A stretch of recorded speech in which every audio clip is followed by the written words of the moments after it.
Cordial saludo a todos. Un día más, con la gracia del Señor, proseguimos el comentario de nuestra Madre la Iglesia. Estamos en los puntos que explican la celebración del sacramento de la Eucaristía y algunos en concreto. Estábamos sin haber concluido ayer en 1378 y 1379, hablaban de el culto a la Eucaristía fuera de la Santa Misa, más allá de la Santa Misa.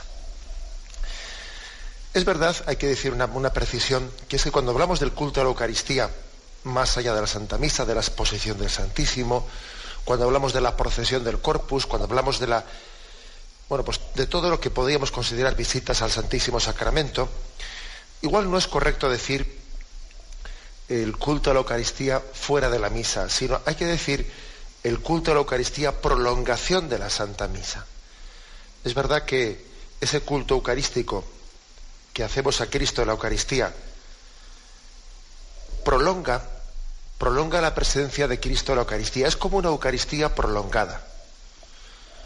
Nos permite que la acción de gracias de la Eucaristía, que muchas veces tenemos la sensación de que la acción de gracias que tenemos en esos momentos finales, ¿no? Esos pocos minutos que solemos tener de silencio después de haber comulgado, se nos quedan cortos. Y creo que es una sensación que tenemos muchos católicos, que justamente comulgamos en la parte de la liturgia, incluye el momento de la comunión en la parte final de la Santa Misa, y prácticamente después de haber comulgado, el podéis ir en paz viene enseguida. Y nos solemos quedar muchas veces como con una sensación de decir, no sé, parece que no hemos tenido tiempo de disfrutar de su presencia. Bueno, es que precisamente por eso la Iglesia tiene conciencia de que de esa presencia no hay que disfrutar pues únicamente allí en el contexto de la celebración litúrgica de la Eucaristía, sino que tenemos que prolongar esa presencia, tenemos que disfrutar de esa presencia, gozar de ella, más allá de los límites de ese acto litúrgico, prolongándola durante toda nuestra jornada. Eso es lo que más subraya pues la reserva de Cristo en el Sagrario y esa invitación que nos hace la Iglesia a acompañarle, a visitarle, a de alguna manera beneficiarnos de esa presencia de Cristo en el Sagrario, en la reserva eucarística. El punto 1379 decía, ayer lo dejamos sin comentar, por eso el sagrario debe de estar colocado en un lugar particularmente digno de la Iglesia. Debe estar construido de tal forma que subraye y manifieste la verdad de la presencia real de Cristo en el sacramento. Como veis, es una referencia del Catecismo a que también en la forma en la que la Iglesia reserve el Santísimo, al Señor, pues nos quede también significado la dignidad tan grande, ¿no? El acto, la misericordia de Dios tan grande de estar el Rey de Reyes presente entre nosotros. No reservarle de cualquier forma. Aquí dice dos cosas, ¿no? Referente a qué lugar se elige en la Iglesia para reservarle, y a qué sagrario, a qué lugar, a qué tabernáculo se elige para guardarle. Con respecto al tabernáculo, la Iglesia lo que pide en primer lugar es que tenga un mínimo de seguridad, que no sea un tabernáculo pues muy susceptible, que facilite mucho pues las profanaciones, por ejemplo. Que sea un tabernáculo pues que tenga pues una puerta un poco consistente.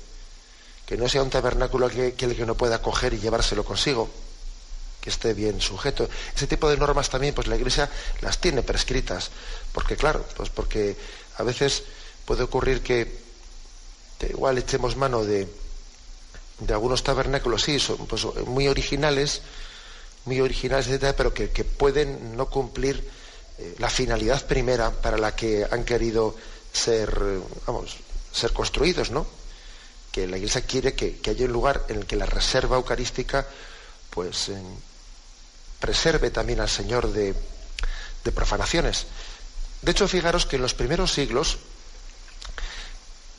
los primeros sagrarios, los primeros tabernáculos en las primitivas iglesias solían ser colocados en una parte alta de una columna, donde nadie podía llegar allí para cogerlo. Eran sustraídos a la mano de cualquiera, a la mano de cualquiera. Bueno, eso en primer lugar. La Iglesia pide que el tabernáculo, el sagrario, tenga pues un mínimo de garantías. El hecho de que también nosotros lo hayamos adornado especialmente el tabernáculo, reservando en él pues nuestras principales galas, ¿no? Nuestras galas principales, nuestros adornos principales, nuestro arte más hermoso, lo reservamos para el sagrario. Pues hombre, yo creo que todo eso tiene una razón de ser muy clara, ¿no? Testimoniar también con nuestro arte, testimoniar que tenemos conciencia de que ese es el corazón de la Iglesia. El corazón de la Iglesia es el sagrario.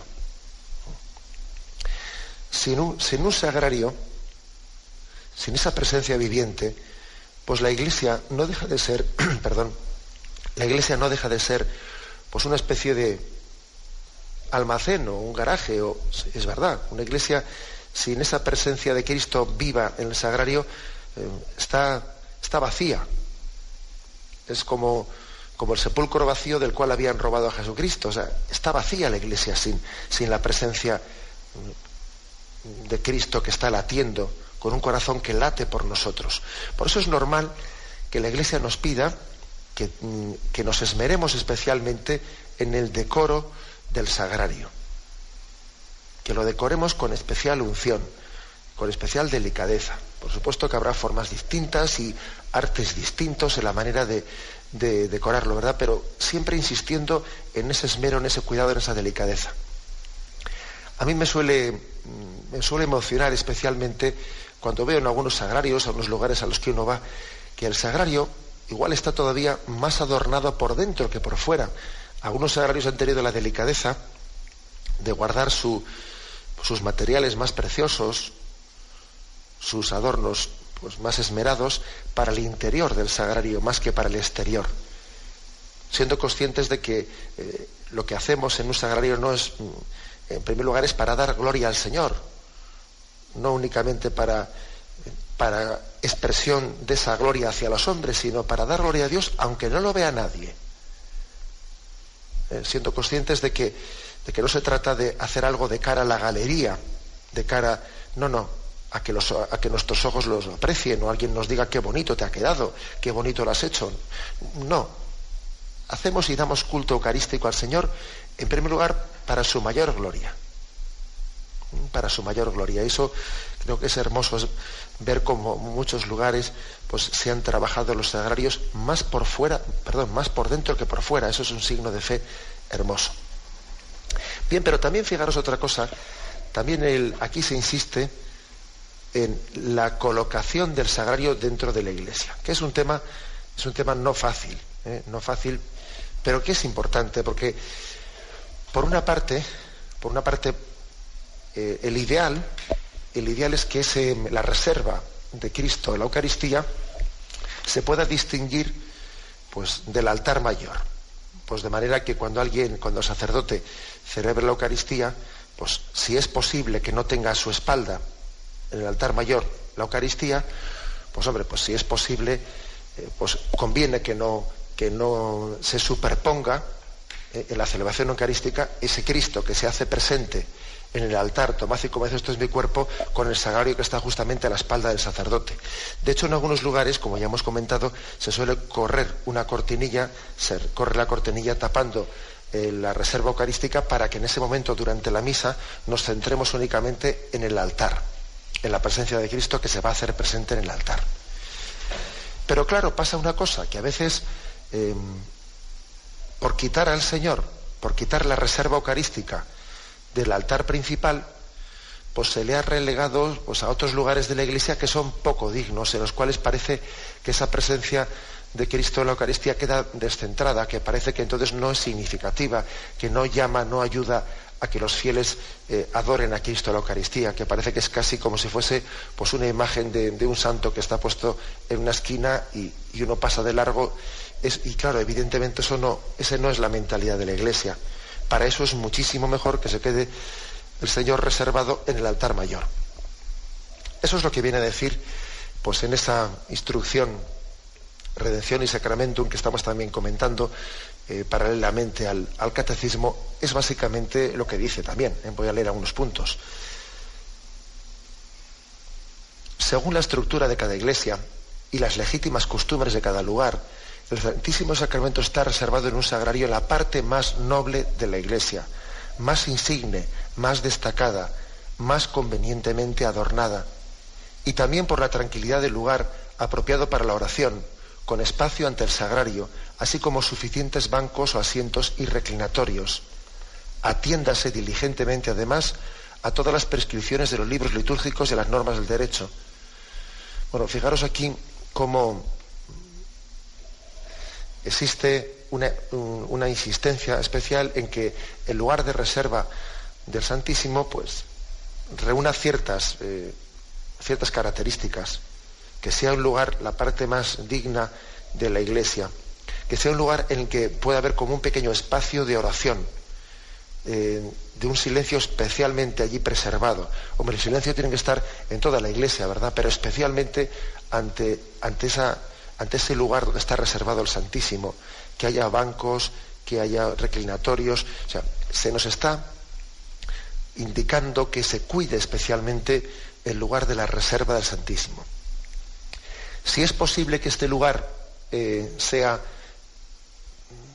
no el altar mayor, sino un lugar suficientemente digno, pues sea así. Así también la palabra reserva, pues todavía significa más como el Señor después de la última cena fue llevado, fue trasladado al huerto de los olivos, y allí también, así también solemos hacer nosotros, ¿no?